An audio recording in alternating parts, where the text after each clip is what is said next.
En Guinée, comme ailleurs dans le monde, la crise de la Covid-19 a bouleversé la vie des communautés, dont les jeunes en particulier furent les principales victimes.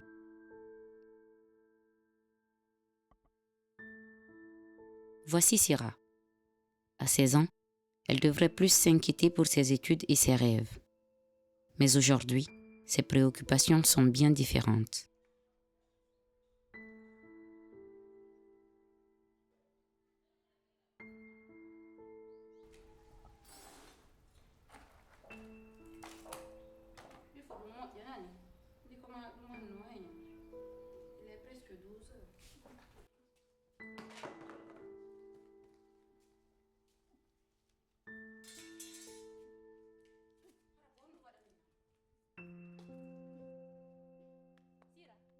Sira vient de découvrir qu'elle est enceinte, une grossesse qu'elle n'a pas désirée. Sa mère la gronde. Comment cela a pu lui arriver? Quelques mois plus tôt, Sira avait remarqué des changements sur son corps. C'était l'apparition de ses premières règles. Inquiète, n'ayant eu personne à qui se confier ni à qui parler, aussi bien au sein de sa famille qu'auprès de ses amis, se retrouvait seule face à cette situation qui lui était totalement inconnue. Ne sachant quelle attitude adopter, elle décida donc d'aller se renseigner dans le centre d'information et d'orientation dédié pour les jeunes au sein de sa commune.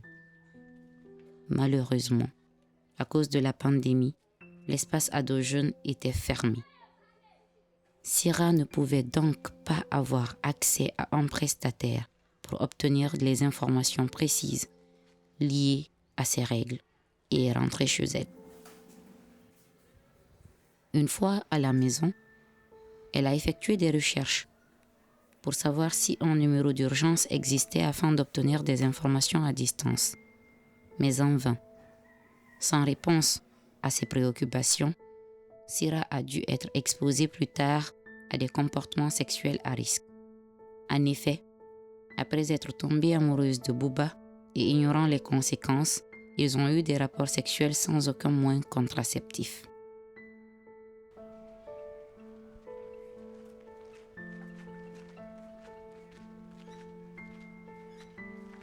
Depuis lors, sa vie n'est donc plus la même. Bouba, de son côté, rejette la faute sur elle et refuse d'assumer. Cette dernière voit donc son épanouissement scolaire et social stoppé par cette grossesse non désirée. Sira comprit qu'après cette période de crise, qu'elle ne pourra plus continuer normalement ses cours, sacrifiant ainsi ses rêves d'avenir. Elle a également subi de la pression, venant non seulement de sa communauté, de sa famille, mais également de certaines de ses amies. Elle s'est sentie isolée et désemparée. L'idée d'avorter, ou pire, de se suicider, lui traversait sans cesse l'esprit. Le drame qu'a vécu Sira aurait pu être évité si elle pouvait avoir accès à des informations à partir d'un numéro vert, avec des prestataires qui répondraient à ses différentes questions, dans l'intimité même de sa chambre.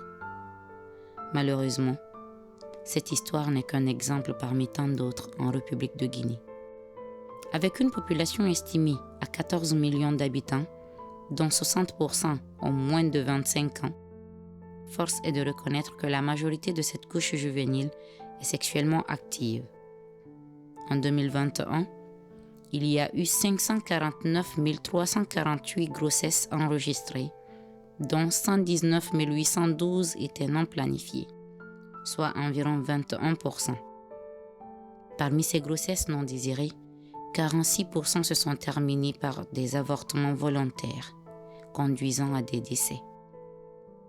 Ces chiffres montrent l'importance de la question des grossesses non désirées et de l'accès aux services de planification familiale en Guinée. Excellence, Monsieur le ministre de la Jeunesse et du Sport, devons-nous laisser des jeunes comme Sira traverser les mêmes situations sans aide et sans soutien?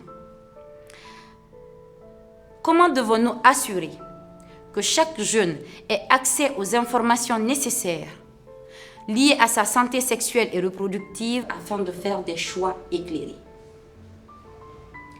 Monsieur le ministre, les centres d'écoute et d'orientation des jeunes aujourd'hui représentent d'excellents atouts. C'est pourquoi nous vous invitons à y mettre en place des téléconseillers afin que les jeunes puissent avoir accès aux différentes informations, mais également que des services de santé de qualité soient délivrés aux jeunes et aux adolescents de notre pays. En mettant en place un numéro vert, gratuit et confidentiel, on leur assurera non seulement la sécurité nécessaire afin qu'ils puissent accéder aux différentes informations, même dans les périodes de crise sanitaire ou d'instabilité politique dans notre pays.